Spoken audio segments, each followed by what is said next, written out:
आपका ऑडियो बंद हो गया।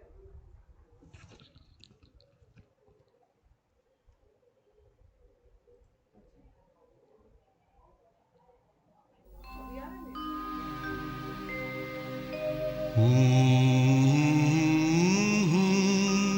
आप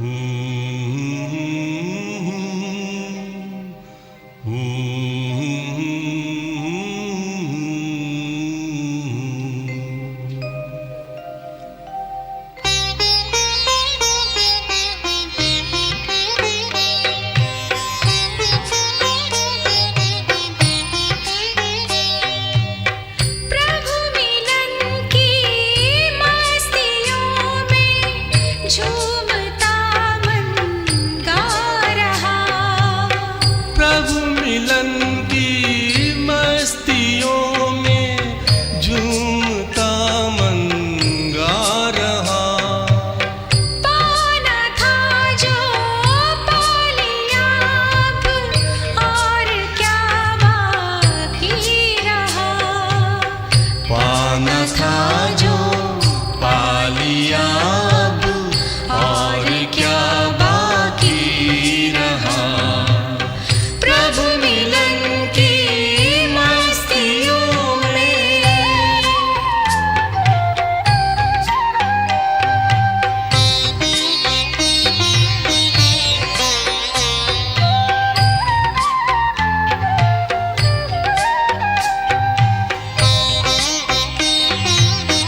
से याद कीजिए, पल पल प्रभु को प्यार से याद कीजिए।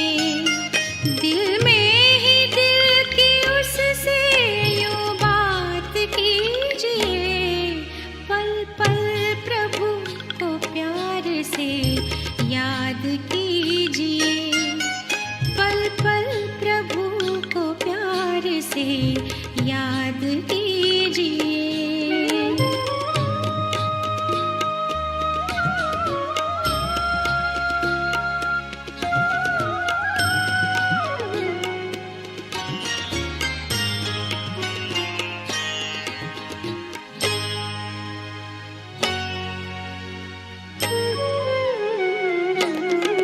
एक बूंद प्यार को है प्यासा जगत ये सारा,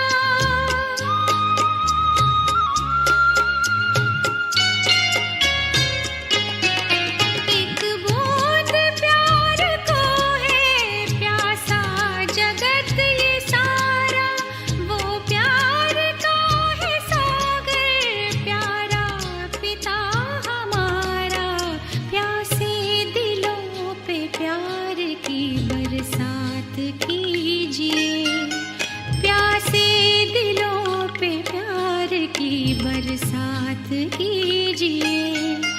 दिल में ही दिल की उससे यूं बात कीजिए, पल पल प्रभु को प्यार से याद कीजिए, पल पल प्रभु को प्यार से याद कीजिए।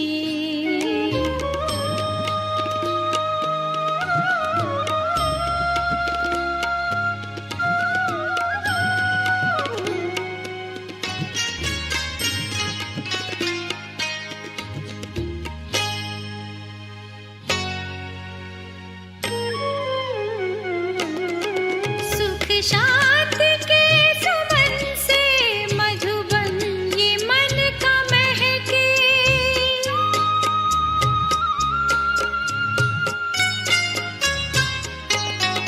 सुख शांति के सुमन से मधुबन ये मन का महके।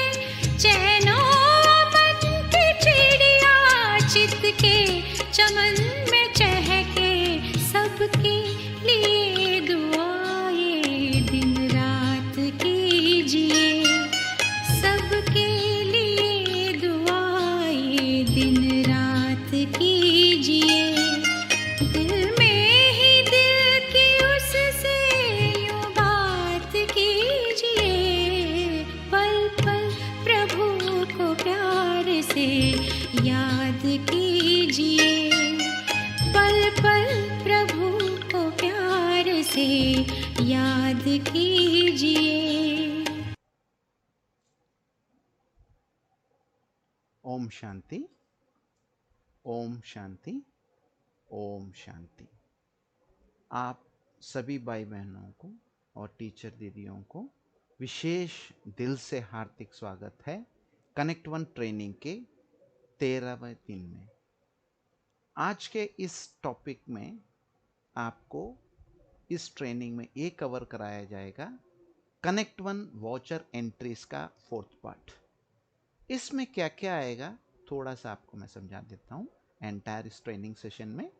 एक एफडी क्या है, फिक्स्ड डिपॉजिट क्या होती है, फिक्स्ड डिपॉजिट कैसे करना है, ऑनलाइन कैसे करना है या ऑफलाइन कैसे करनी है, या उसके बाद एफडी का एंट्री कैसे करनी है, एफडी का प्रिंट आउट कैसे लेनी है, और फिर एफडी का आप सारे चीज़ करने के बाद टीडीएस का जो कटता है तो उसका एंट्री कैसे करें, और फिर सबसे बड़ी बात है कि एफडी का फॉर्म 60S कैसे लेनी है। इन सब चीज़ों को पूरा एंटायर एफडी के बारे में आज कवर करेंगे।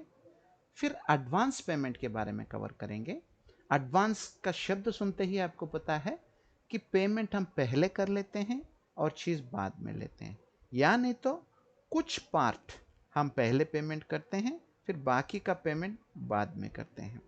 तो ये वाला इम्पॉर्टेंट एस्पेक्ट होती है इसको ऐसे कैसे एंट्री करते हैं, ये कहाँ कहाँ पे लागू होता है।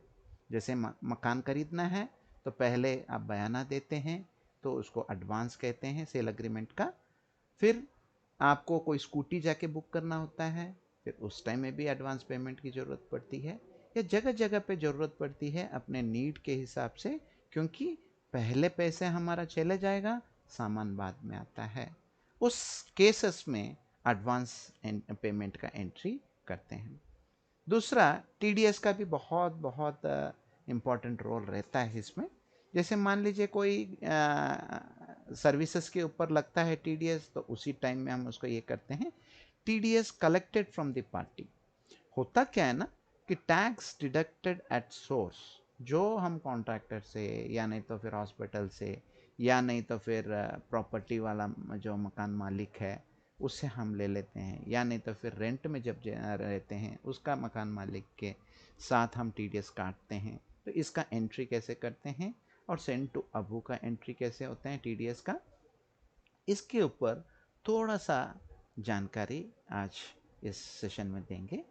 इस सेशन को थोड़ा आराम से सुनिए, क्योंकि नॉर्मल एंट्रीज थोड़ा सिंपल होता है, इजीली आप कर सकते हो। इसमें बहुत सारी चीज़ें करनी होती है भिन्न भिन्न स्टेप से, तो वो बहुत आराम से आपको समझाएंगे। थोड़ा सा भी डाउट है तो इसको दोबारा रिपीट करके सुनिए, और एक बार रिपीट करके सुनिए। एक दो बार आप सुनेंगे, थोड़ा बहुत समझ में आएगा, फिर आप जब काम करेंगे तो उसमें पक्का प्रैक्टिस हो जाएगा और इजीली आप एंट्रीज कर सकते हो।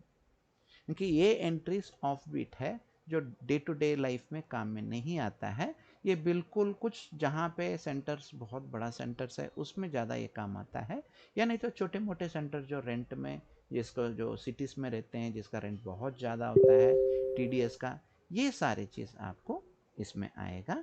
तो इसके ऊपर थोड़ा सा आराम से इस सेशन को सुनेंगे और समझेंगे। थोड़ा धीमी गति से इसका सेशन कराएंगे ताकि आराम से स्टेप बाय स्टेप आप समझ सकते हैं। तो इसमें इम्पॉर्टेंट एस्पेक्ट है कि जैसे ही कोई भी आप ये खोल के रखते हैं, कैश बुक ओपन करके रखते हैं, फर्स्ट हम एफडी क्या है इसके बारे में थोड़ा सा जानकारी रखते हैं। पहली बात क्या होता है कि एफडी माने फिक्स्ड डिपॉजिट, और एक बैंक अकाउंट में हम जाके पैसे जमा करते हैं, और एक होता है कि बैंक अकाउंट सेविंग अकाउंट में जब हमारा बहुत ज़्यादा अमाउंट में सेविंग बैंक में रह गया है और उसकी उपयोगिता अभी हमारा नियर फ्यूचर में नहीं है। जब नियर फ्यूचर में उसकी यूज़ नहीं है, हम थोड़ा लॉन्ग टर्म के लिए प्लानिंग करके हम अपना बैंक अकाउंट में हम पैसा ज़्यादा दिन के लिए रखना चाहते हैं। जैसे मान लीजिए हमारे पास जो रेगुलर हमारा खर्चा लगभग 10-20 हज़ार का होता है, तो 10-20 हज़ार या 30 हज़ार या 40 हज़ार तक आप सेविंग अकाउंट में रख सकते हो। और ज़्यादा अमाउंट जितना भी है उसको यदि आप फिक्स्ड डिपॉजिट में डालते हैं तो उसका क्या फ़ायदा होता है। सेविंग बैंक का अकाउंट कोई कोई बैंक में 3% है, कोई 3.5% है, किसी किसी बैंक में 4% है। वो बैंक का डिपेंड होती है कि किस किस बैंक में जितना उसका ट्रांजैक्शन ज़्यादा होता है, ज़्यादा कस्टमर्स को लेना चाहते हैं और ज़्यादा सर्विसेज प्रोवाइड करना चाहते हैं, उन लोगों के लिए ये काम ज़्यादा ज़रूरत पड़ती है कि ऐसे पैसा उसके पास रख कर जितना ज़्यादा अमाउंट है, और वो सारे चीज़ हम एफडी में डालते हैं। जो बैंक को ज़्यादा ट्रांजैक्शन होती है, कस्टमर्स को ज़्यादा वो अपने पास खींचना चाहता है, वो क्या करता है कि थोड़ा बहुत आपका सेविंग बैंक का इंटरेस्ट बढ़ाता है। ये सारे चीज़ प्राइवेट बैंक्स करते हैं। लगभग बैंकिंग जो आरबीआई एक गवर्निंग रूल करता है कि भाई उससे बहुत ज़्यादा फ्लक्चुएशंस आपको नेशनलाइज्ड बैंक्स में नहीं मिलता है। नेशनलाइज्ड बैंक्स में ही हमारा अकाउंट होता है, तो हमें बहुत ज़्यादा फ्लक्चुएशन नहीं मिलता है कि थोड़ा बहुत नाम मात्र अंतर थोड़ा बहुत इधर उधर रहता है। तो ये सेविंग बैंक का में यदि आप उतना ही पैसा, मान लीजिए 10,000 रुपये आपने एक साल तक अपने ही बैंक में रखा, तो लगभग 3.5% ही आपको उसमें इंटरेस्ट मिलता है। यदि वही अमाउंट 10,000 आप एफडी में करते हो, किसी किसी में 6% होता है एक साल के लिए या 2 साल के लिए, 6.5% होती है, 7% तक आपको वैरी करता है ये एफडी का जो इंटरेस्ट रेट। उस इंटरेस्ट रेट के आधार पर हमको लगभग सेविंग अकाउंट में जितना हम पैसे रखते हैं उतना ही अमाउंट यदि हम फिक्स्ड डिपॉजिट में रखते हैं, जो हमारा इंटरेस्ट लगभग डबल होता है। तो इसलिए यज्ञ से ये कहा जाता है कि भाई जो आपको आय वेला में जो काम आता है, ये काम आप एफडी बनाकर रखिए। जैसे आपको कोई मकान खरीदना है तो धीरे धीरे आप पैसे डालते जाएंगे बैंक में, क्योंकि बैंक से ही आपको सारे ट्रांजैक्शन करना होता है। उसके हिसाब से आपको क्या करना है, थोड़ा सा आपको क्लैरिटी और सारे चीज़ों को थोड़ा ज़्यादा बढ़ाना है। इससे हमारा ज़्यादा चांसेस क्या होता है कि थोड़ा सा एफडी का जो सिस्टम हम लोग यूज़ करते हैं, या एफडी के लिए हम लोग जितना अमाउंट फिक्स्ड करके रखते हैं, वो फिक्स्ड अमाउंट हम क्या कर सकते हैं कि एक साल के लिए या 2 साल के लिए या 3 साल के लिए ऐसे आप एफडी रख सकते हो। नॉर्मली क्या होता है कि जितना ज़्यादा साल का होता है उतना ज़्यादा एफडी होने की संभावना है कि इंटरेस्ट रेट बढ़ जाता है, या कभी कभी कोई बैंक में थोड़ा बहुत ज़्यादा साल का है, थोड़ा बहुत इंटरेस्ट का रेट कम करते हैं। तो ये आपको ध्यान में रखना। कई बाबा के टीचर्स बहनें ये सोचती है हमने एक बार एफडी 1 साल के लिए रख दिया तो 1 साल तक हम एफडी को तोड़ नहीं सकते। ये कई लोगों के मन में वहम है। जब आपको जरूरत है तब आपको क्या करना चाहिए, आपको जब चाहे आप बैंक में जाकर एक एप्लीकेशन लिखेंगे, हमारा ये ज़रूरत है, हमको एफडी को तोड़ना है और एफडी को तोड़कर हम अपना डे टू डे लाइफ में उसको यूज़ करनी है या कोई स्पेशल काम के लिए यूज़ करनी है। यदि ये आप बोलकर आप लिखित में देंगे बैंक मैनेजर को, चाहे आपका 3 साल का एफडी हो या 4 साल का एफडी हो, आपको जब ज़रूरत पड़ेगा तो उसी टाइम में एफडी आपको तोड़ेंगे। लेकिन जब तक आपका एफडी तोड़ेंगे उतना दिन का एग्जिस्टिंग इंटरेस्ट वो डालकर आपको देगा। तो पहले मन में ये वह हम निकाल दीजिए कि एक बार एफडी डाल दिया इतना दिन तक हमको वापस मिलेगा ही नहीं है। ऐसा नहीं है, इसको जब चाहे तब आप निकाल सकते हो ज़रूरत के हिसाब से। लेकिन उससे नुकसान क्या होता है, 1 साल के लिए आपने किया और 1 साल से पहले आपने तोड़ दिया तो आपका इंटरेस्ट लगभग गिर जाता है। तो लगभग जितना दिन का है उतना ही इंटरेस्ट मिलता है, लेकिन जो इंटरेस्ट आपको 1 साल का मैच्योरिटी वैल्यू पे जो मिलना चाहिए उतना पूरा इंटरेस्ट आपको पहले नहीं मिलता। इसलिए आप थोड़ा सा ध्यान रखें कि जितना एफडी का फाइनल मैच्योरिटी डेट है उसी डेट तक आप इंतजार करें। दूसरी बात एफडी का इंपॉर्टेंट एस्पेक्ट है, जब भी आप एफडी बनाते हो उसके लिए एक ऑप्शन होता है ऑटो रिन्यूअल। ऑटो रिन्यूअल उसको कहा जाता है जब भी आपका एफडी एक्सपायर हो रहा है, यदि किसी न किसी कारण से आपको ढंग से यदि क्या बोलते हैं प्रॉब्लम होती है या उसका कोई इश्यूज आती है एफडी का, तो फिर आपको उस एफडी को कभी भी आप तोड़ सकते हो, उसके हिसाब से ये कर सकते हो। दूसरा इंपॉर्टेंट एस्पेक्ट है, कई बाबा के बच्चे अभी इसको देख रहे हैं, आपका सेटिंग्स में जाकर वीडियो में थोड़ा क्वालिटी को बढ़ा दीजिए, क्योंकि हम एचडी रेजोल्यूशन में हम यहाँ पे रिले कर रहे हैं 720p में। आप कनेक्ट वन में पीछे ट्रेनिंग में जाके देखना, उसमें सेटिंग्स में कैसे चेंज करेंगे, उस सेटिंग्स में आपको पता चल जाएगा कि मैक्सिमम आपका क्वालिटी आप कितना बढ़ा सकते हो। क्योंकि आपको जितना क्वालिटी बढ़ाएंगे तो उतना आपका जो वीडियो का क्वालिटी है उतना क्लैरिटी से समझ में आएगा, दिखाई देगा। जस्ट आज एग्जांपल मैं आपको बोलता हूँ, क्योंकि कई लोग आप कमेंट्स में डाल रहे हैं, उसको भी हम मॉनिटर कर रहे हैं। जैसे ही इसको बड़ा आपने ओपन किया, अभी आवाज़ थोड़ा बहुत ये कर आपको जितना, इसको मैं आवाज़ को बंद कर दिया। अभी आप थोड़ा सा देख लीजिए, इसमें आपको जो ये क्वालिटी आ रहा है, पहले इसको चेक करके ये ऑटो को ले जाकर ये आप 720p आप कर लीजिए।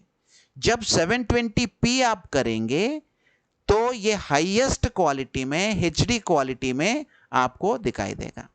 तो ये आप क्वालिटी आपको चेक करके अपना मोबाइल में या नहीं तो आपके डेस्कटॉप में ये काम करना जरूरी है। तो ये काम जरूर आप कीजिए। क्वालिटी को पहले 720p करेंगे तो ये हाईएस्ट क्वालिटी है, आपको डेस्कटॉप बहुत अच्छी रीति से दिखाई देगा। यही चीज़ आप मोबाइल में भी कर सकते हो, तब भी आपका मोबाइल में भी आपका हाई क्वालिटी में ही आएगा। मोबाइल में क्या है, यहाँ नहीं रहेगा, ऊपर में ऐसे 3 बिंदी रहेगा, उसको क्लिक करके आप क्वालिटी में जाकर उस क्वालिटी को आप बढ़ा सकते हो। ये बहुत इंपॉर्टेंट सेटिंग है। पहले ये जब तक नहीं करेंगे तब तक आपको जो भी हम दिखा रहे हैं हमारा डेस्कटॉप साफ नजर नहीं आएगा। नेक्स्ट इंपॉर्टेंट एस्पेक्ट है वॉइस के लिए भी आप कई बार बोलते हैं, क्योंकि हम मैक्सिमम पावरफुल आउटपुट वाला माइक यूज करते हैं, फिर भी आपको आवाज में थोड़ा बहुत प्रॉब्लम आती है, तो आपके अपने डेस्कटॉप में या आपका क्या बोलते हैं मोबाइल में आप हाईएस्ट वॉल्यूम में रखिए, ताकि आपको बहुत हाई स्पीड में आपको सुनाई देगा। या नहीं तो आपके सेंटर में जो एम्पलीफायर है उस एम्पलीफायर के साथ आपका मोबाइल को कनेक्ट करेंगे तो आवाज़ बहुत हाई आपको सुनाई देगा। या नहीं तो आपके जो कंप्यूटर है या लैपटॉप है उसको स्पीकर से लगाएंगे, तब ये हाईएस्ट वॉल्यूम में रखेंगे तो आपको हाईएस्ट आएगा। क्योंकि हमने रिले जब कर रहे हैं हम तो मैक्सिमम वॉइस में हम सेट करके आप रिले करते हैं, तो ये दोनों सेटिंग जरूर करें, क्योंकि हम ट्रेनिंग करा रहे हैं। जब तक आपको स्पष्ट रीति से दिखाई नहीं देगा तो कोई फायदा नहीं। सेकंड एस्पेक्ट, इंपॉर्टेंट एस्पेक्ट क्या है कि जब आप ये सारे चीज चेक कर रहे हो क्वालिटी को हाईएस्ट में रखो। और तीसरी बात क्या है, आप अपना वॉल्यूम को भी हाईएस्ट रखो, तब आपको बहुत क्लियरली समझ में आएगा कि जो हम दिखा रहे हैं वो बहुत अच्छी रीति से आपको समझ में आएगा। तो जैसे आपका ऑडियो इंपॉर्टेंट होता है, यदि स्क्रीन उतना ढंग से नहीं दिखाई दे रहा है फिर भी आपको एक एक शब्द ऑडियो को पकड़ेंगे तो ऑटोमेटिकली आप स्क्रीन पे कार्य कर सकते हो। लेकिन हमारी उद्देश्य ये रहता है कि हम जितना हो सके हाईएस्ट क्लैरिटी आपको दें। ठीक है, तो इसके ऊपर मैं थोड़ा सा समझा रहा हूँ, क्योंकि ये बहुत बहुत ज़रूरी है। जब तक आपको ढंग से नहीं दिखाई देगा और फिर ये होगा तो प्रॉब्लम होगा। दूसरा, आप कनेक्ट वन में ऐसे इसको फॉन्ट को भी नीचे वाला पकड़ के बढ़ा सकते हो, जहाँ ये फाइंड और ये है ना, इन दोनों के साथ आपको मिलेगा, उसको आप बार बार टिक करेंगे तो आपको समझ में आएगा कि हमें क्या करना है। तो ये जो आपका ये कर्सर है, इसको जितना आप बड़ा करेंगे ये फॉन्ट उतना मोटा होगा। अब इसका प्रॉब्लम क्या होता है, जैसे आपने मोटा किया फिर आपको ऐसे ऐसे छोटा छोटा सा इसका साइड वाला आपको मार्जिन पकड़कर इंक्रीज करनी पड़ेगी। तो थोड़ा बहुत आप इंक्रीज करके देखेंगे तो भी आपको समझ में आएगा कैसे करना है। ये आपको अपना सिस्टम के सेटिंग के हिसाब से इसको छोटा या बड़ा कर सकते हो। तो हम कोशिश करेंगे जितना आपको बड़ा से बड़ा दिखाकर समझाने के लिए। ठीक है, फिर आपको जो एफडी का इंपॉर्टेंट स्टेटमेंट के बारे में मैं बता रहा हूं, जितना जितना आपको एफडी ऑनलाइन रखेंगे एक इंस्ट्रक्शन बैंक में जरूर देना। इंस्ट्रक्शन माने आपको बोलना की जरूरत नहीं है, लेकिन जब एफडी का फॉर्म भरते हो उसमें ऑटो रिन्यूअल में टिक करना। इसका एडवांटेज क्या होता है, यदि मान लो किसी कारणवश उस डेट में आप नहीं पहुंच पाए बैंक को, वो ऑटोमेटिकली एफडी को रिन्यू कर देता है। इसीलिए आपको ऑटो रिन्यूअल का ऑप्शन जरूर टिक करके देना है। दूसरी बात, यज्ञ का नियम है, क्योंकि हम जब एफडी करते हैं तो उसका जो मैच्योरिटी अमाउंट है, कुछ अमाउंट उसको राउंड फिगर में नहीं होता है, कि जैसे मान लो 1 लाख रुपए आपने जमा किया तो 1,06,500 रुपए आपका आएगा, या 1,06,484 आया, ऐसा मान लो आ गया अमाउंट। तो फिर अगली बार जब रिन्यूअल हो जाएगी तो वो अमाउंट हमारा प्रिंसिपल बन जाएगा 1,06,484, वो प्रिंसिपल अमाउंट होता है, उसके ऊपर फिर बाद में ये होगा। इसलिए कभी भी आपको मधुबन से ये इंस्ट्रक्शंस देते हैं कि कभी भी आप एफडी बनाते हो तो राउंड फिगर में ही बनाएं, पहली बात। सेकंड इंपॉर्टेंट एस्पेक्ट है, जब भी आप एफडी बनाते हो टुकड़ों में बनाओ। टुकड़ों में माने, मान लीजिए आपको 1 लाख रुपए का एफडी बनाना है, तो 1 लाख का एक ही एफडी नहीं बनाना, उसको कम से कम 3 एफडी में तोड़ दो, एक 50,000 का, एक 30,000 का और एक 10,000 का। मान लीजिए आपको कभी भी थोड़ा बहुत भी प्रॉब्लम होती है, यानी तो सेंटर में थोड़ा बहुत धन की दिक्कत होती है, तो आप 10,000 वाला एफडी कभी भी तोड़ सकते हो, बाकी आपका 90,000 का एफडी वैसे के वैसे रहेगा। और ज़्यादा ज़रूरत पड़ी तो फिर आप 30,000 का भी एफडी तोड़ सकते हो। फिर जब आपको ज़रूरत ही नहीं है तो फिर तीनों के तीनों एफडी ऐसे ही चलने दो। इसका एडवांटेज क्या होता है, मान लो हमने 1 लाख का एफडी एक ही बनाया, हमें जरूरत पड़ी 10,000 रुपए की, तो हमको फिर से 1 लाख की एफडी तोड़ना पड़ेगा। ये काम आप नहीं करना, क्योंकि रिक्वायरमेंट है 10,000 की, लेकिन आप क्या कर रहे हो, आप 10,000 के लिए 1 लाख का एफडी आप तोड़ रहे हो, तो ये काम आपको करना ही नहीं है। तो इसीलिए 2-3 एफडी बनाना। और दूसरा इंपॉर्टेंट एस्पेक्ट है एफडी का, एफडी जब आप बनाते हो तो एक ही अमाउंट का 2 एफडी कभी नहीं बनाना चाहिए। मान लीजिए 1 लाख का आपको बनाना है, तो फिर 50,000 का 2 एफडी कभी नहीं बनाओ, एक 60,000 का बनाओ और एक 40,000 का बनाओ। तब क्या हो जाएगा, दोनों का अमाउंट अलग अलग रहेगा। होता क्या है कि दोनों 50-50 हज़ार का हमने एफडी सेम बनाया, किसी टाइम में जरूरत पड़ी, एक 50,000 की जरूरत पड़ा, तो फिर उस 50,000 को हमने क्लोज कर दिया, लेकिन हमें कनेक्ट वन में दोनों 50-50 दिखाई दे रहा है, इसलिए हम गलती से एफडी नंबर को ना देखकर दूसरा एफडी को क्लोज करते हैं तो प्रॉब्लम हो जाता है। तो इसलिए मधुबन से ये इंस्ट्रक्शंस देते हैं, कभी भी एक ही अमाउंट का 2 एफडी नहीं बनाना चाहिए। क्लियर हो गया होगा आपको। तो एफडी का क्या क्या चीजें आपको ध्यान में रखना है कि जितना अमाउंट ज्यादा है उस हिसाब से आपको बनाना है। एफडी में, सेविंग अकाउंट में कम से कम रखने की कोशिश करें, कम से कम माने 1-2 हज़ार नहीं, क्योंकि आपको इसको मीट करने के लिए कभी भी जरूरत पड़ेगी तो कम से कम 10,000, 20,000 आपके सेंटर के खर्चे के अनुसार आप कर सकते हो। ठीक है। दूसरी बात क्या होता है, जब भी आप एफडी बनाते हो, पहली बात यह है कि जब आपका जिस अकाउंट, मान लीजिए 2 अकाउंट में आपका दो बैंक्स में आपका अकाउंट है, तो जिस बैंक में आपका अकाउंट है उसी बैंक में जाकर आपको एफडी बनानी है। ठीक है, जो सेविंग बैंक से ही कनेक्टेड होती है एफडी।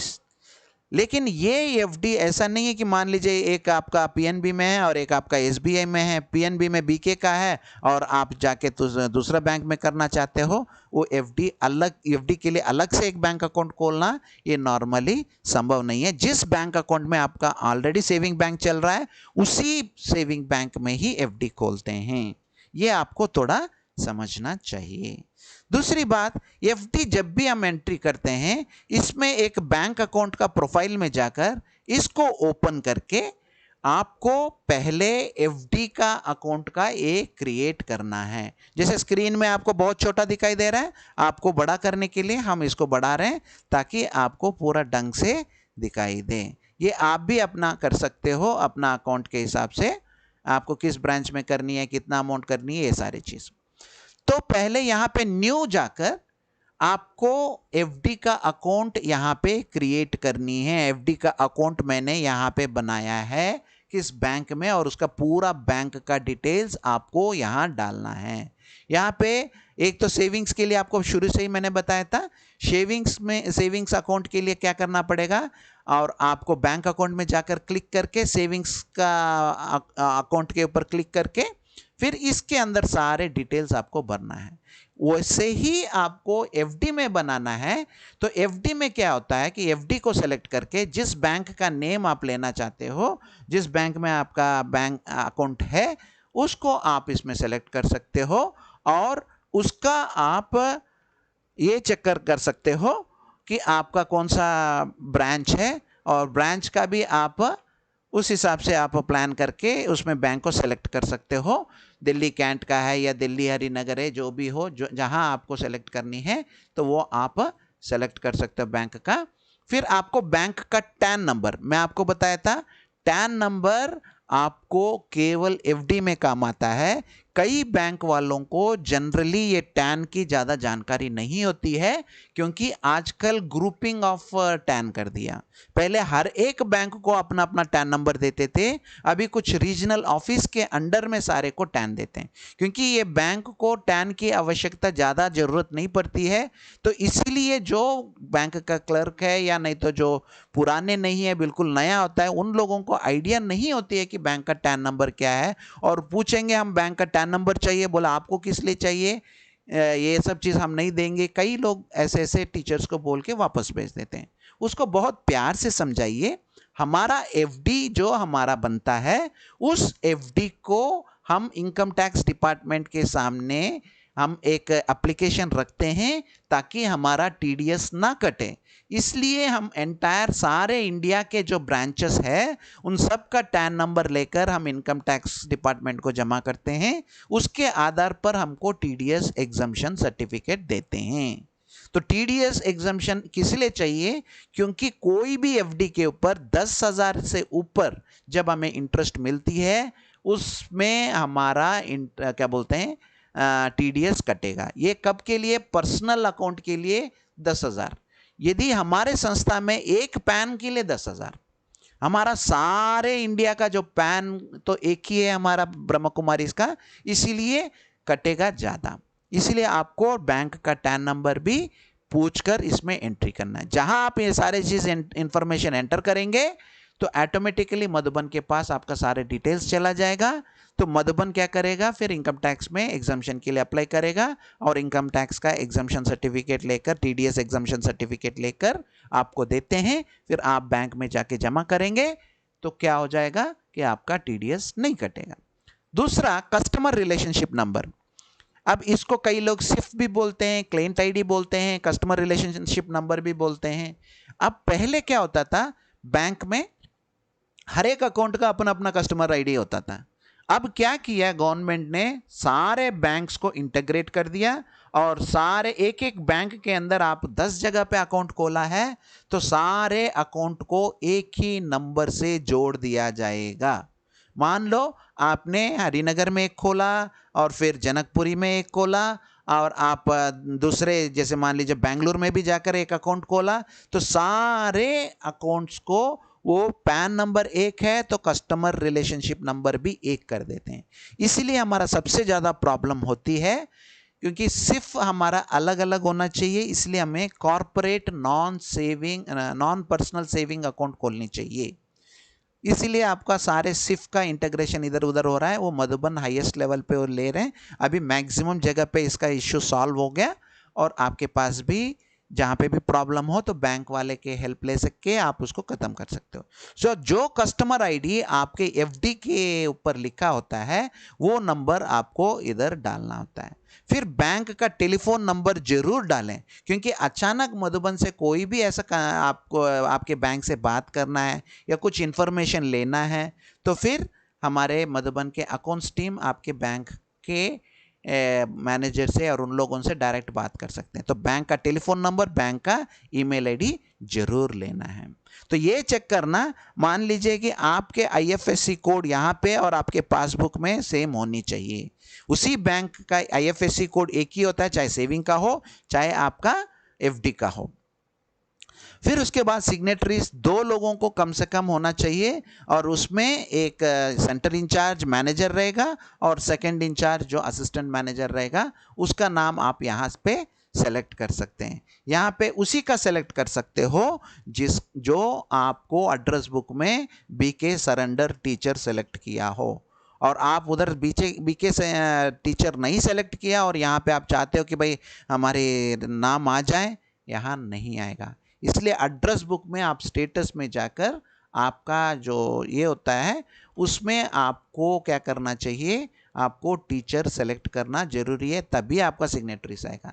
तो 2 सिग्नेटरीज आपको एदर और में करनी है। एदर और माने आपको चाहे मैनेजर हो या नहीं तो असिस्टेंट मैनेजर हो, दोनों में कोई भी इसको ऑपरेट कर सकता है। एफडी जब ओपनिंग के टाइम में दोनों का साइन जरूरी है और एफडी जब क्लोज करते हैं तब भी दोनों बहनों का साइन जरूरी है। कभी कभी कुछ बैंक वाले क्या करते हैं, आपको यदि मान लीजिए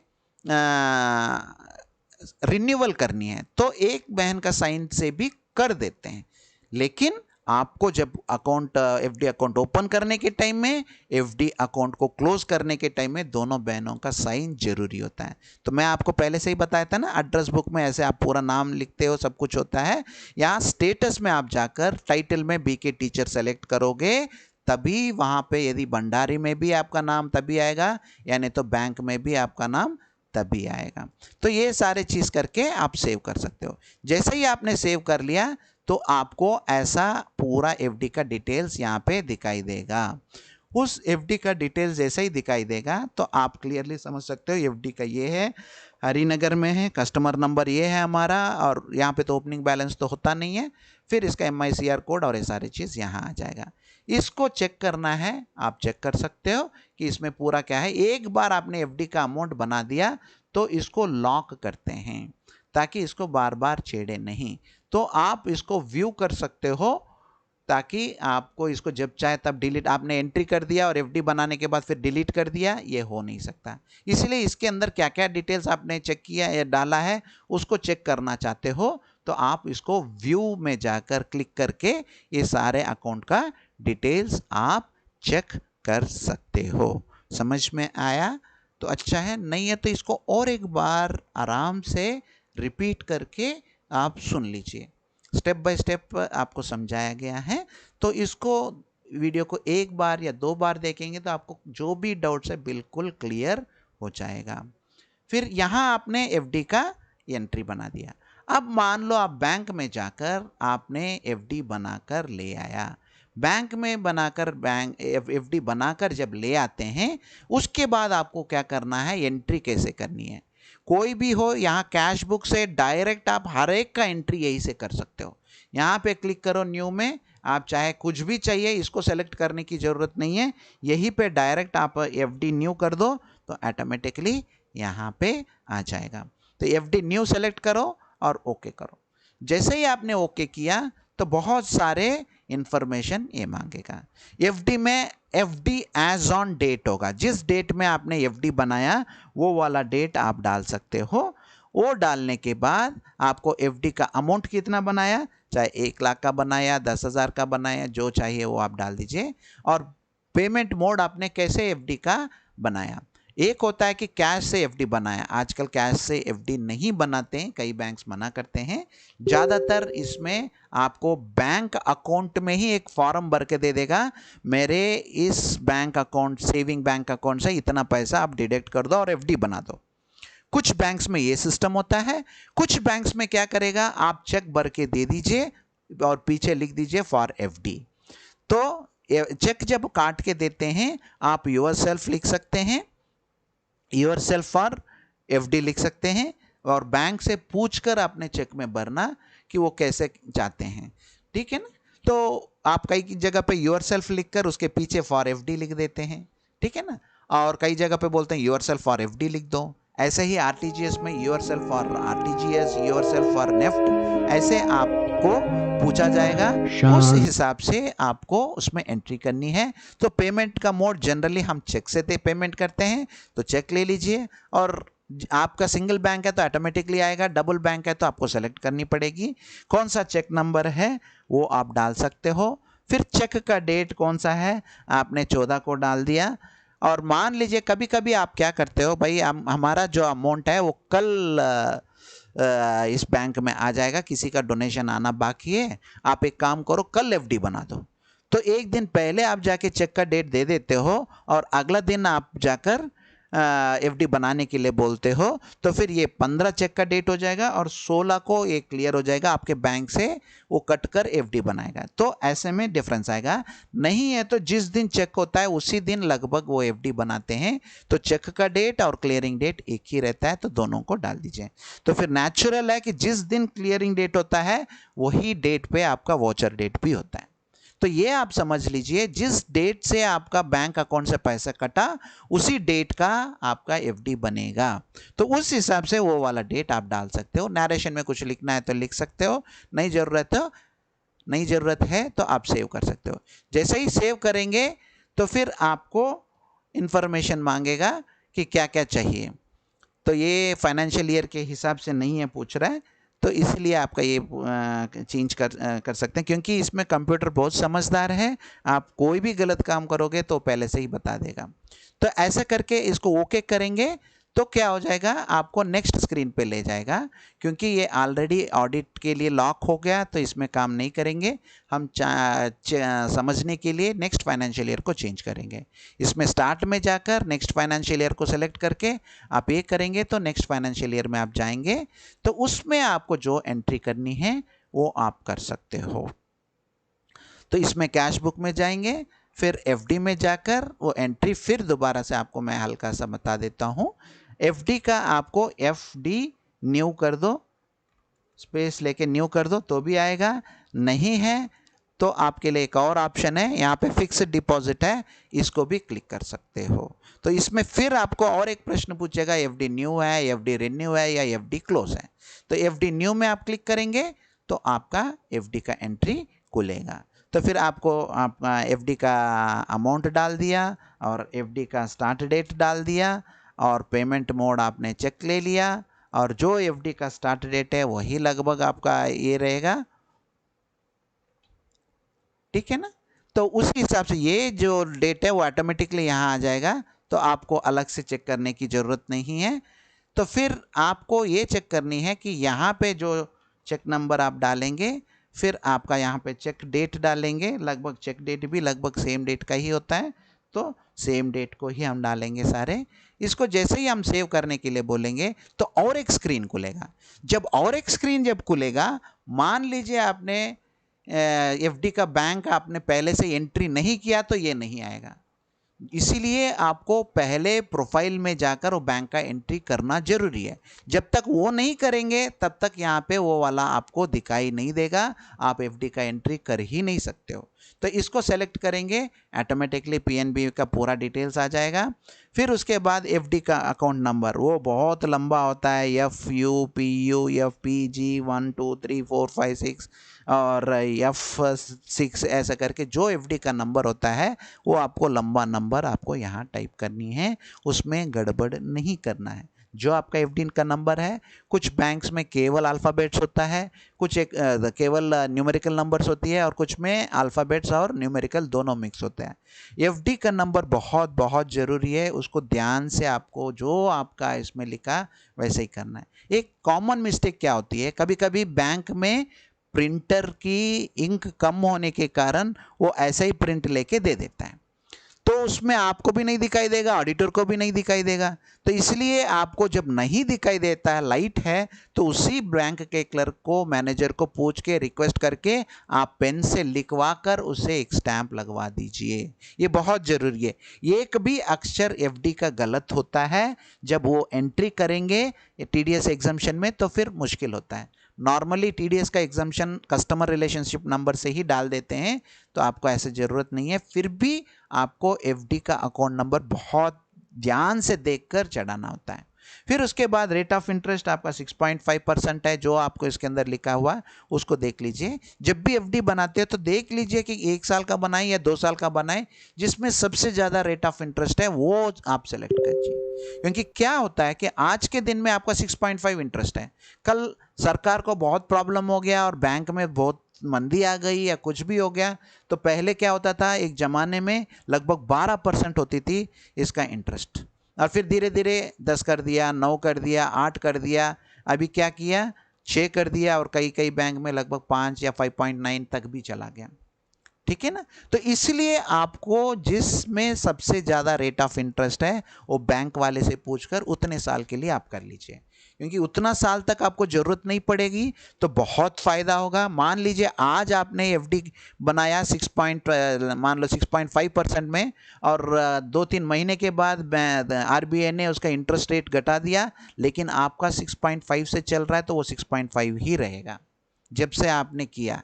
क्योंकि ये आपको थोड़ा सा ध्यान में रखना होता है। इसलिए आपको जो रेट ऑफ इंटरेस्ट हाई होता है उसी को आपको सेलेक्ट करना है और अपने सहूलियत के हिसाब से 1 साल रखना है या 2 साल रखना है, उस हिसाब से आप देखकर कर सकते हो।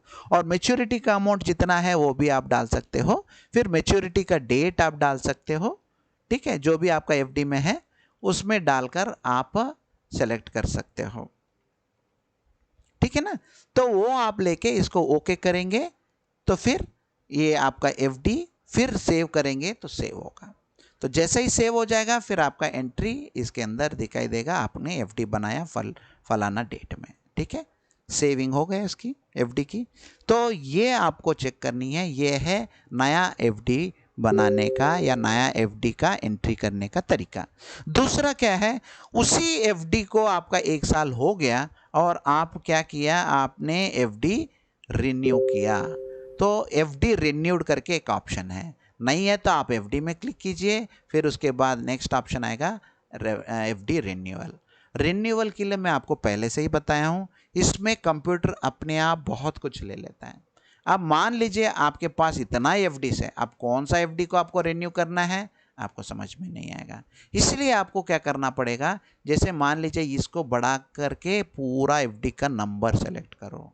ज़्यादातर कोशिश करना लास्ट जो 4 नंबर है उसको देखेंगे, ऑटोमेटिकली उसी को सेलेक्ट कर सकते हैं। तो इसलिए इसको बढ़ाकर पूरा एफडी को देखो। नहीं मेरे को फिर भी तसल्ली नहीं हो रहा है, ये पूरा सारे नई ढंग से दिखाई दे रहा है, तो उस एफडी को सेलेक्ट करके व्यू एफडी करेंगे तो वो एफडी का पूरा डिटेल्स आपको स्क्रीन के ऊपर पूरा ढंग से दिखाई देगा। तो कोई भी एफडी रिन्यू करते हो तो उसका एफडी नंबर, उसका एफडी डेट और उसका एफडी अमाउंट, उसका ये सारे चीज़ सेलेक्ट करके ही आपको करना है। फिर एफडी जब आप रिन्यूअल करते हो तो रिन्यूअल का डेट क्या है वो आप डाल सकते हो, ठीक है। तो रिन्यूअल का डेट आप डालेंगे। नॉर्मली क्या होता है कि जिस डेट का वो कंप्लीट होता है उसी डेट में होता है वो, मैच्योरिटी के बाद ही आप रिन्यूअल करते हो। रिन्यूअल अमाउंट मान लीजिए 1 लाख रुपए डाला तो 1,06,500 जैसे जैसे आया। अब क्या होता है कि जैसे ही आने के बाद आपको टोटल अमाउंट कितना रिसीव किया है वो आपको यहाँ पे डालना है। यहाँ पे जैसे ही डालेंगे ऑटोमेटिकली ये इसमें इंटरेस्ट वो अपने आप आपका जो बैंकिंग ये कनेक्ट वन का सॉफ्टवेयर है ऑटोमेटिकली ये कैलकुलेट करेगा। यदि मान लीजिए आपने समय पर नहीं दिया TDS एग्जाम्पशन सर्टिफिकेट तो TDS कुछ डिडक्ट हुआ तो वो वाला भी एंट्री आप इसी में कर सकते हो, इतना हमारा TDS डिडक्ट हुआ करके, ठीक है। और पिछला प्रीवियस का हुआ उसका भी इंफॉर्मेशन देना है तो देख सकते हो। फिर यहाँ पे आपको कौन सा बैंक है सेलेक्ट करके आपका रेफरेंस नंबर देना है तो दे दीजिए, उसमें जो भी TDS का पेमेंट कितना कटा क्या कटा या कुछ उसका रेफरेंस है तो उसका रेफरेंस देकर कौन सा डेट में आपने बनाया और कौन सा डेट में आपका क्लियर किया, ये सारे आपका सेविंग बैंक से अमाउंट से यदि हम लोग पैसा कराते हैं तो क्या है ना, ये सारे डिटेल्स जब नहीं आएगा रिन्यूअल वाले में यही हाईलाइट होगा, क्योंकि ये एग्जैक्टली इसका रिन्यूअल का डेट पूरा नहीं हुआ, इसलिए ये सारे डेट्स को आपको लिखने के लिए मौका दे रहा है, नहीं तो ये सारे चीज़ ब्लैंक हो जाएगा। केवल आपको इतना कितना अमाउंट मिला, कितना ये है, TDS कितना कटा, ये सारे भरेंगे तो ठीक है। अब देखो क्योंकि ये बैंक का पूरा मैच्योरिटी हुआ नहीं है और आप पहले रिन्यूअल कर रहे हो तो इसमें आपको बोल रहा है प्री मैच्योर रिन्यूअल, तो ये प्री मैच्योर रिन्यूअल आ जाता है, तो इसको आपको ध्यान से देखना है। तो उस हिसाब से आप इसको पहले से भी आप उसको क्लोज करते हो तो जिस दिन आप क्लोज करते हो उस दिन का डेट डाल दीजिए, जितना इंटरेस्ट मिला वो डाल दीजिए, वो सारे चीज़ कर सकते हैं। इसको बोलते हैं प्री मैच्योर रिन्यूअल। अब आपने इतना लगा और उसको तो एफडी का पूरा डेट पूरा नहीं हुआ, उसको प्री मैच्योर आप रिन्यूअल करते हो। ये काम आपको कभी नहीं करना चाहिए जब उसका पूरा साल कंप्लीट हो गया, या नहीं तो मैच्योरिटी डेट 6 महीना ख़त्म हो गया, या नहीं तो साल ख़त्म हो गया, या 2 साल ख़त्म हो गया, जितना आपका एफडी का लाइफ है उसका कंप्लीट होने के बाद ही आपको उसको रिन्यू करनी है, ठीक है। तो ये इम्पॉर्टेंट बात है। बट मधुबन से ये इंस्ट्रक्शंस है, क्यों ये बोलते हैं कि कभी भी आपका एफडी रिन्यू नहीं करने की कोशिश करो। एफडी को जिस दिन ख़त्म हो रहा है उसी दिन जाकर उसको बंद करा दो। कभी कभी क्या हो जाता है कि हमारा जो रिन्यूअल डेट है वो संडे आ जाता है, तो भाई हम क्या करें, तो आप जाकर शुक्रवार को ही आप एफडी में सारे हमारा बैंक का ये जो एफडी क्लोज करके ये सारे अमाउंट मेरे सेविंग बैंक में डाल दीजिए करके आप लिख के दे सकते हो। उसको बोलते हैं स्टैंडिंग इंस्ट्रक्शंस। जब आप इंस्ट्रक्शंस लिख कर दे देते हो तो वो एफडी वो बैंक वाला रख लेंगे, क्योंकि संडे तो वो आके आपका रिन्यूअल नहीं करेगा। वो क्या करेगा, सिस्टम में पहले से ही डाल के रखेगा, या नहीं तो मंडे जाकर वो चेंज करके डाल के आपको एफडी को क्लोज कर सकते हैं।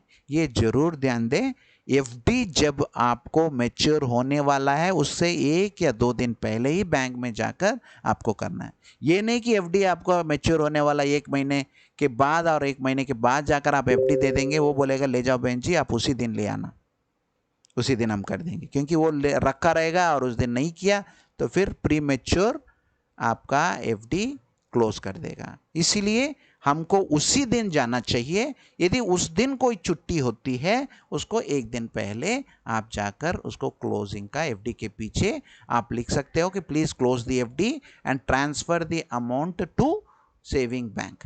तो वो क्या करेगा, वो एफडी को बंद करके वो पूरे के पूरे अमाउंट आपको क्या करेंगे, आपके बैंक में डालेंगे।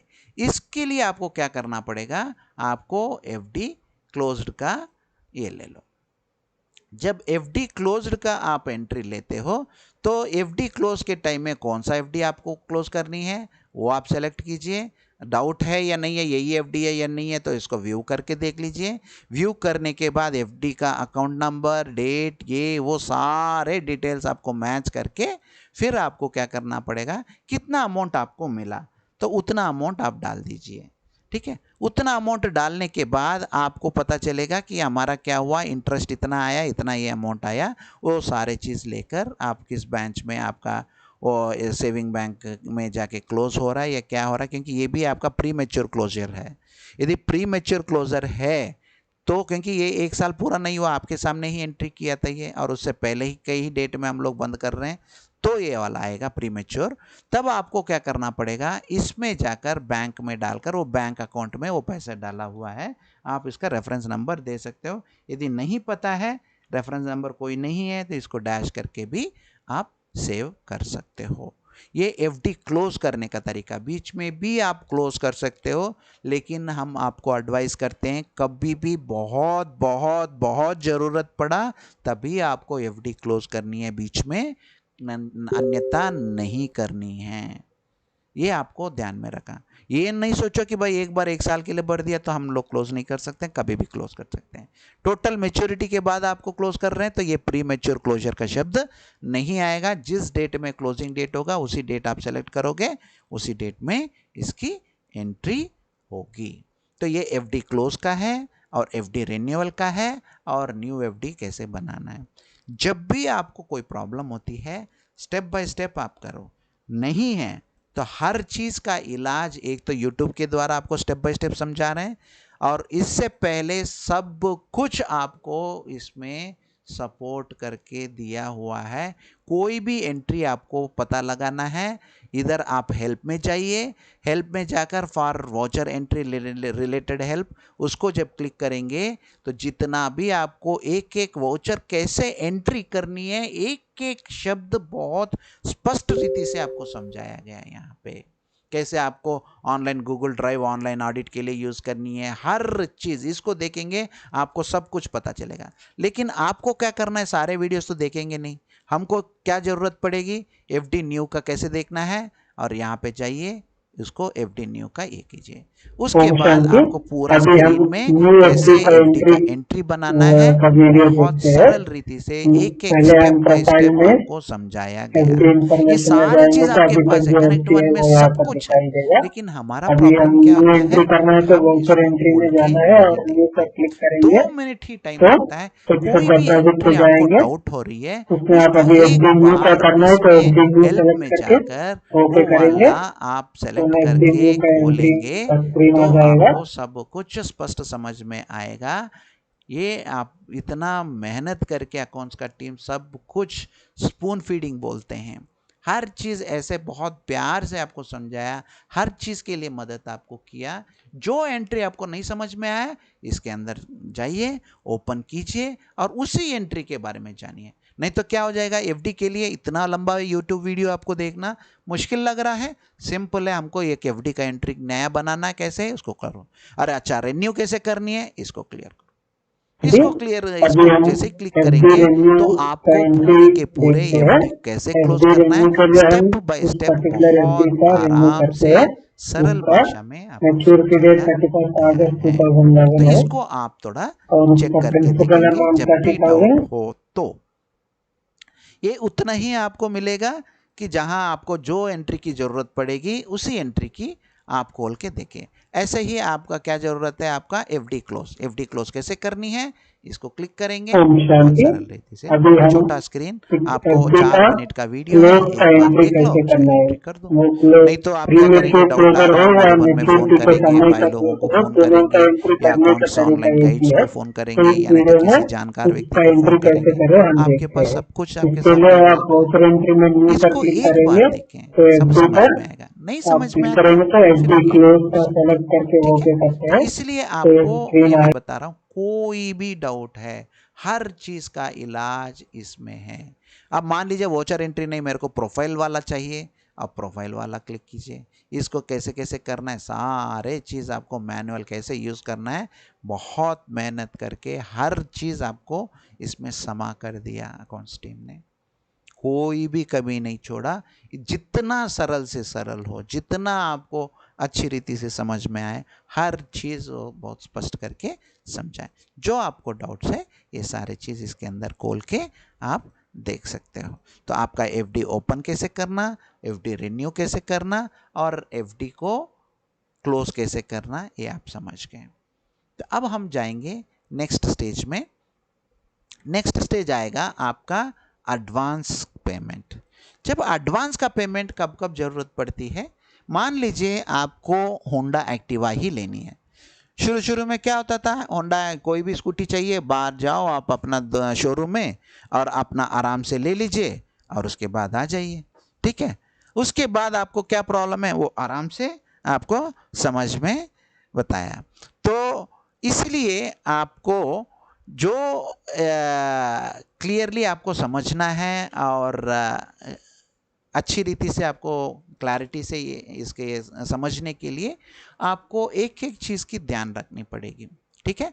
सो जो आपको क्या बोलते हैं, शोरूम में आपको स्कूटी जो होंडा एक्टिवा आप लेना चाहते हो, वो बोलेंगे दीदी आपको अभी नहीं मिलेगा, आप एक काम कीजिए, इसको एडवांस के लिए कुछ अमाउंट हमें दे के जाइए, फिर जब स्कूटी आ जाएगा हम आपको बता देंगे, उस टाइम आके बाकी सारे पेमेंट आप कर दो।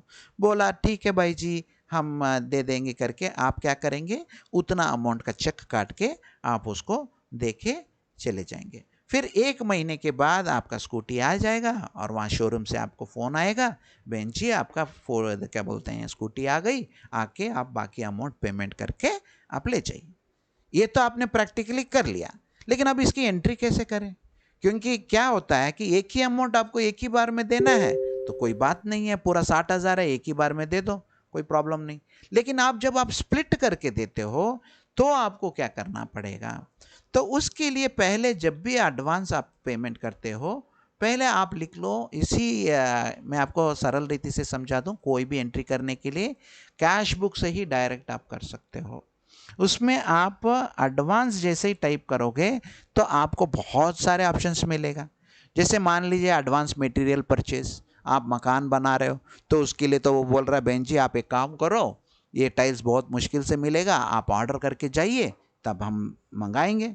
तो बोलो ठीक है भाई साहब, 10,000 का है तो बोलेंगे चलो 1 लाख रुपए का है तो बोलेंगे 10,000 एडवांस दे दो, तो 10,000 एडवांस दे दिया। तब आप क्या सेलेक्ट करोगे, एडवांस मटेरियल परचेज। दूसरा क्या है कि मान लीजिए भाई साहब हमको प्रॉपर्टी खरीदनी है तो बोलेंगे बयाना लिखो जी, पहले आप हमारे दोनों के बीच में सारे चीज़ क्लियर हो, फिर उसके बाद हम क्या करेंगे, हम जितना 10% हम नॉर्मली बयाना में 10% ऑफ प्रॉपर्टी का जो जितना आपका फाइनल सेल अमाउंट होता है उसका 10% आपको जनरली एग्रीमेंट टू सेल में, या जिसको हम बयाना कहते हैं, उसको हम देते हैं 10%। तो वो 10% आपको एडवांस फॉर प्रॉपर्टी में आप सेलेक्ट कर सकते हो। एक पॉइंट हमेशा याद रखना, यदि मान लीजिए एडवांस फॉर प्रॉपर्टी, आप 50 लाख के ऊपर का प्रॉपर्टी जब खरीद रहे हो, जब 50 लाख के ऊपर का प्रॉपर्टी जब खरीदोगे तब क्या करोगे, आप एडवांस फॉर प्रॉपर्टी आप एंट्री सेलेक्ट करके उस एडवांस के ऊपर भी आपको टीडीएस काटना है, ये ध्यान रखना। अरे बोलेंगे 50 लाख तो आज नहीं दिया, हम तो आज क्या बोलते हैं, मान लो 1 करोड़ का मकान है और हमको देना है 10 लाख, और 10 लाख आज दे देंगे और बाकी 90 लाख हम जिस टाइम में प्रॉपर्टी खरीदेंगे उस टाइम हम देंगे। लेकिन गवर्नमेंट क्या बोलती है, तुमने एडवांस 10 लाख दे दिया, उसके ऊपर टीडीएस क्यों नहीं काटा? जब टीडीएस नहीं काटा फिर आपको पेनाल्टी डालेंगे, उसके ऊपर इंटरेस्ट डालेंगे, जितना आप लेट करोगे उतना आपको इंटरेस्ट बढ़ाते जाएगा। और यज्ञ के लिए सोचो, 1 रुपए भी आप फालतू में गवर्नमेंट को एक्स्ट्रा पे कर रहे हो तो ये यज्ञ के लिए बड़ा बोझ है और बड़ा पाप चढ़ेगा हमारे ऊपर, क्योंकि भगवान का यज्ञ का एक एक कना का बहुत हिसाब से हमको क्लियरली समझना चाहिए। इसलिए इतना अच्छा ट्रेनिंग और इतनी अच्छी रीति से ललित भाई को और पूरा एंटायर अकाउंट्स टीम को क्या जरूरत पड़ी, एक एक टीचर को ये सब चीज़ क्यों सिखा रहे हैं? क्योंकि अकाउंट्स को बोझ ना समझे आप, थोड़ा सा आप ये समझ लीजिए, तो इसमें आपको क्लियरली अकाउंट्स का टीम हर रीति से आपको पक्का करना चाहता है। हमारे बहनों को एक एक यज्ञ का कना बचाने का पूरा तरीका आपको समझा रहा है। इसलिए अकाउंट्स का जो ट्रेनिंग है या अकाउंट्स का काम करने के टाइम में आप बोझ समझकर नहीं करो, हर रीति से आपको स्टेप बाय स्टेप हर रीति से गाइड करेगा। नहीं तो आप सोचो पूरा यज्ञ इतना बड़ा संभाल रहे ललित भाई जी, फिर भी आप एक बहन कोई भी छोटी सी भी डाउट डाले उसका तुरंत रिप्लाई दे रहे, तुरंत ये काम कर रहे। तो सोचो हमारे लिए वो लोग कितना मेहनत कर रहे हैं, हमको दिल से आफरीन देकर हमें इस ट्रेनिंग को भी उतना सीरियसली लेकर बाबा का एक एक रुपए जो बच सकता है वो बचाएं, कोई भी पेनल्टी हमको कहीं पे भी नहीं देना पड़े, इसका ध्यान में रखना। सेम ऐसा ही चीज़ आ जाती है एडवांस फॉर टेक्निकल और प्रोफेशनल फीस। मैं आपको पहले से ही बताया, यदि मान लीजिए हम एक इंजीनियर को हायर करते हैं, हमारा बिल्डिंग प्लान करके दे दो जी, उसने बोला बहन जी मैं 1 लाख रुपए लूँगा आपको प्लान बनाकर देने के लिए, क्योंकि उस सर्विस के आधार पर वो 1 लाख रुपए ले रहा है, उसका टीडीएस कटेगा प्रोफेशनल और टेक्निकल के ऊपर भी। तो भी आपको क्या करना पड़ेगा, उधर भी एडवांस देते हैं तो भी आपको काट के देना पड़ेगा एडवांस के ऊपर भी। ये हमेशा ध्यान में रखना। जब भी कोई डाउट हो मधुबन से जरूर पूछें, गलत काम ना करें।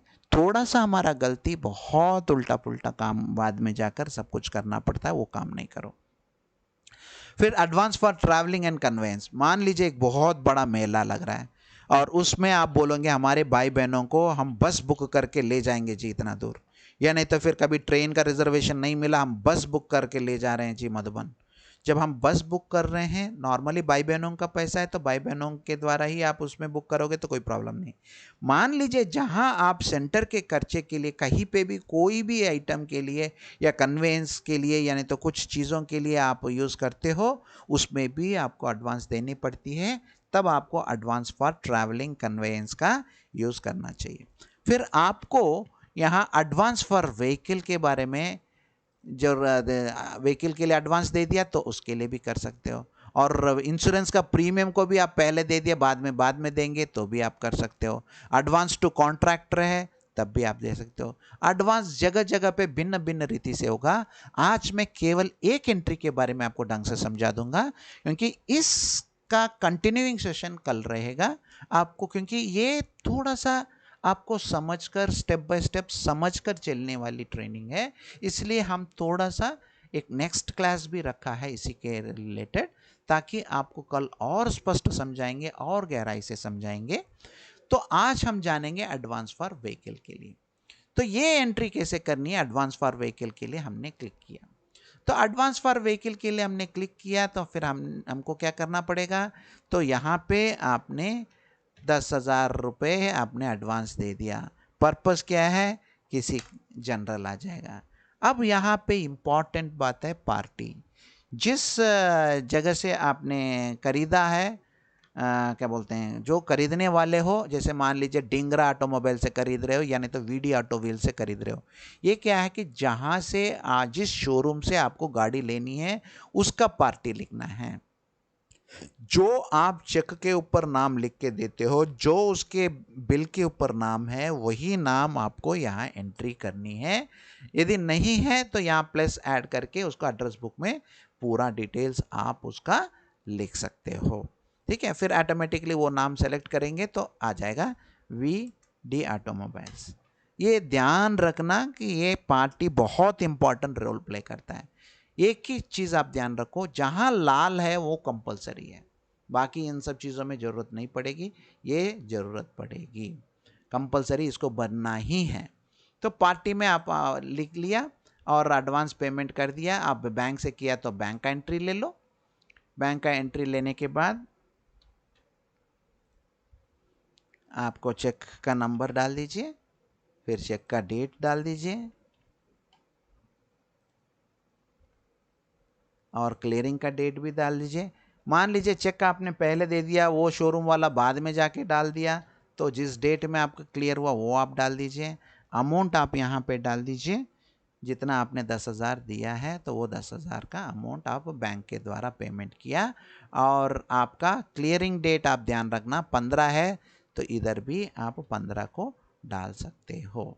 ठीक है, यहाँ पे भले जिस डेट में आपने बिल बनाया है उस बिल का डेट आप डाल सकते हो। ठीक है, तो इसको करके आप सेव कर लीजिए। ये हो गया एडवांस।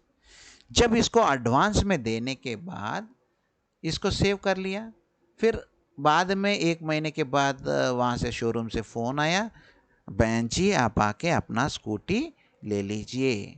तो फिर स्कूटी आप खरीदेगा तो एंट्री आपका होगा स्कूटी के नाम से। मान लीजिए स्कूटी के नाम पे आपने एंट्री की। अब स्कूटी के साथ स्कूटी का और प्रॉपर्टी का एक बहुत ढंग से एंट्री होती है, उसको हम ऑलरेडी समझाया तो ठीक है, नहीं तो कमिंग सेशंस में आपको समझाएंगे। क्योंकि स्कूटी है, फिर उसके बाद रजिस्ट्रेशन चार्जेस है, उसके बाद हेलमेट खरीदा, व्हीकल एसेसरीज में आएगा, यानी तो उसका स्टैंड लगा दिया, ये लगा दिया, वो सारे आपका ग्रिपर लगा दिया, ये सारे एसेसरीज में आ जाएगा। वो सारे चीज़ एक ही में एंट्री करनी होती है। वो उसको बोलते हैं मल्टीपल एंट्री। इधर स्कूटी का है, कार का है, या नहीं है तो आपका प्रॉपर्टी का है। उसको ढंग से समझाएंगे। ऑलरेडी समझा दिया तो बहुत अच्छा, नहीं समझाएंगे तो आपको स्टेप बाय स्टेप समझाएंगे। तो यहाँ मान लीजिए आपको 60,000 का ये किया, क्या बोलते हैं, स्कूटी का रेट है। फिर आपको सेम वीडी ऑटो व्हील्स को लेनी है, तो 60,000 का स्कूटी है। ठीक है, इसको ओके किया। ठीक है, लेकिन इस 60,000 में आपने पेमेंट, यहाँ पे फिर पूरा डिटेल्स देगा, कहाँ का होंडा कंपनी का है तो आप इसका कंपनी का जो हीरो ड्यूट है या जो आप गाड़ी खरीदे हैं उसका आप ले सकते हो। ठीक है, हीरो स्ट्रीट ले लो या कुछ भी आप जो उसमें है आपने खरीदा। फिर यहाँ पे अदर्स में डालकर आजकल नए के हिसाब से आप जो भी आप डालना चाहते हो आप आरसी नंबर डाल सकते हो। ठीक है ना, तो फर्स्ट रजिस्ट्रेशन कब की है वो भी आप डाल दीजिए। ओनरशिप इंचार्ज के ऊपर है या इंस्टीट्यूशन के ऊपर है, तो इंस्टीट्यूशन के ऊपर ही जनरली हम लेते हैं, तो इंस्टीट्यूशन। डॉक्यूमेंट्स आरसी बुक मिलेगा तो आरसी बुक आप ले लीजिएगा। इंश्योरेंस कंपनी जिसका है वो आप ले लीजिएगा। ठीक है, और एक्सपायरी डेट भी आप डाल दीजिएगा, इसका इंश्योरेंस का एक्सपायरी डेट। फिर आप सेलेक्ट कीजिएगा, वो आपका पूरा स्कूटी का एंट्री यहाँ पे आएगा। अब मान लीजिए आपको 50,000 के ऊपर है 60,000, हमने क्या किया, एडवांस ऑलरेडी कितना दे दिया, 10,000 दे दिया। ये आप देखना, ये यहाँ बैंक एंट्री में ऑटोमेटिकली हम यूज़ करते हैं। उसी के बगल में एक है एडवांस एडजस्टमेंट। तो एडवांस एडजस्टमेंट में देखो, इसी व्हीकल को हमने 10,000 रुपये ऑलरेडी दे दिया, तो अभी हमको कितना देना है, 50,000 देना है। तो 50,000 का एंट्री आप बैंक में आप ले लीजिए। पंजाब नेशनल बैंक से हमने पेमेंट कर दिया और आपका चेक नंबर डाल दिया और चेक का डेट भी डाल दिया, फिर क्लियरिंग डेट भी डाल दिया। क्लियरिंग डेट और आपका व्हीकल डेट आपको सेम होनी चाहिए, बिल डेट है उसको थोड़ा सा ध्यान दीजिए। अब यहाँ पे हमने 50,000 दे दिया। अब यहाँ पे देखिए, यहाँ पे आपको डिफरेंस आपको अलग कलर में दिखाई देगा, नहीं दिखाई दे रहा है, थोड़ा सा ये बड़ा नहीं कर सकता, पहले कर सकते हैं। इसको थोड़ा सा ध्यान देखना, यहाँ पे आपको अलग कलर हो गया। वो बोल रहा है कि भाई स्कूटी आपने 60,000 का खरीदा और आप 50,000 ही दिए हो, ठीक है ना, और बाकी 10,000 कहाँ गया वो डिफरेंस है करके बता रहा है। लेकिन हमें पता है इसको हमने क्या किया, एडवांस दे दिया। तो इधर एडवांस में जब क्लिक करेंगे फिर इसको सेलेक्ट करके एडिट करेंगे तो हमने पेमेंट 10,000 ऑलरेडी दे दिया, इसको ऑलरेडी ऑटोमेटिकली आ जाएगा। फिर उसको सेलेक्ट करके ओके करेंगे। फिर उसके बाद देखना, पहले ये लाल थी अब ये हरा हुआ, पहले ये नहीं था, ये हरा नहीं था। फिर जब हम सेलेक्ट एडिट करके फिर ओके करते हैं तब जाके ये हरा होता है। ये आपको बहुत ध्यान से देखनी है। जैसे ये हरा हो गया तो फिर आपको देखोगे यहाँ पे एडवांस एडजस्टमेंट आपको 10,000 आपका दिया। तो 60,000 का गाड़ी के लिए हमने 10,000 पहले दे दिया और 50,000 जिस दिन हमको गाड़ी लिया उस दिन हमने लिया। तो ये दोनों जब हो गया तब यहाँ पे जो डिफरेंस है ऑटोमेटिकली कम हुआ, ये आप देख चेक करना। तो यहाँ पे डिफरेंस खत्म हो गया तो आप समझ लीजिए इन दोनों का आपका काम क्लियर हो गया। 50,000 अभी दिए, पहले 10,000 दे दिए, पूरा 60,000 का गाड़ी है तो उस पूरे के पूरे क्लियर हो गया। अब इसको आप सेव कर सकते हो। समझ में आया? तो एक बार आराम से आप इसको दोबारा देख लीजिए, स्टेप बाय स्टेप आपको आराम से समझ में आएगा। ये आपको मैं एडवांस ऑफ व्हीकल के ऊपर समझाया, तो कल आपको थोड़ा और चीज़ों के ऊपर भी समझा देंगे और फिर आपको एक एक चीज़ को बहुत स्पष्ट होकर बहुत स्पेसिफाइड वे में आपको समझाएंगे। बाकी डिफरेंट मटेरियल के लिए भी किया तो कैसे करना है, इसके लिए भी किया तो कैसे करना है, इन सब चीज़ों के ऊपर डिटेलली अगला सेशन में आपका लेंगे। बहुत बहुत आप सबको बहुत दिल से धन्यवाद। आप अपना अमूल्य समय निकालकर इस ट्रेनिंग को अटेंड कर रहे हो। हमारा आपसे दिल से विनती है, ये केवल कनरस के लिए नहीं सुनना। इसका मतलब केवल सुनना है इसलिए मत सुनो इस ट्रेनिंग को।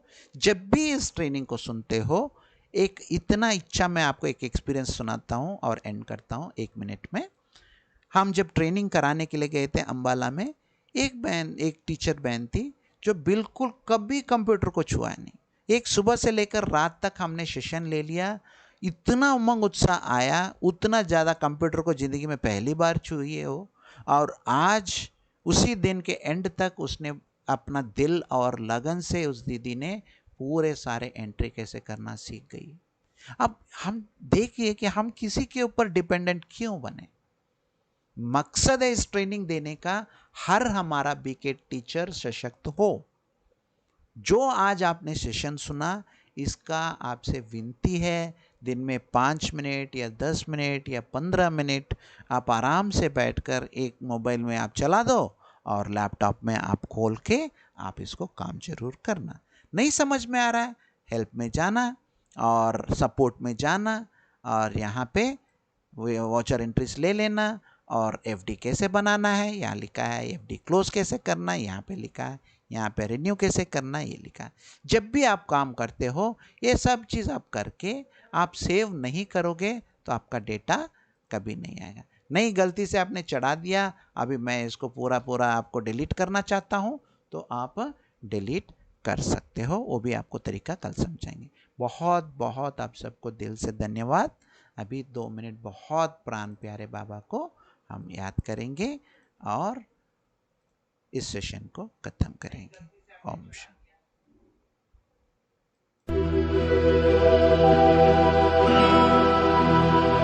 प्रेम से बस दो घड़ी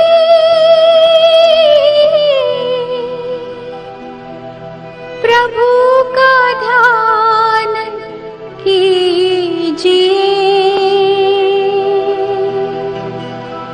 प्रभु का ध्यान कीजिए।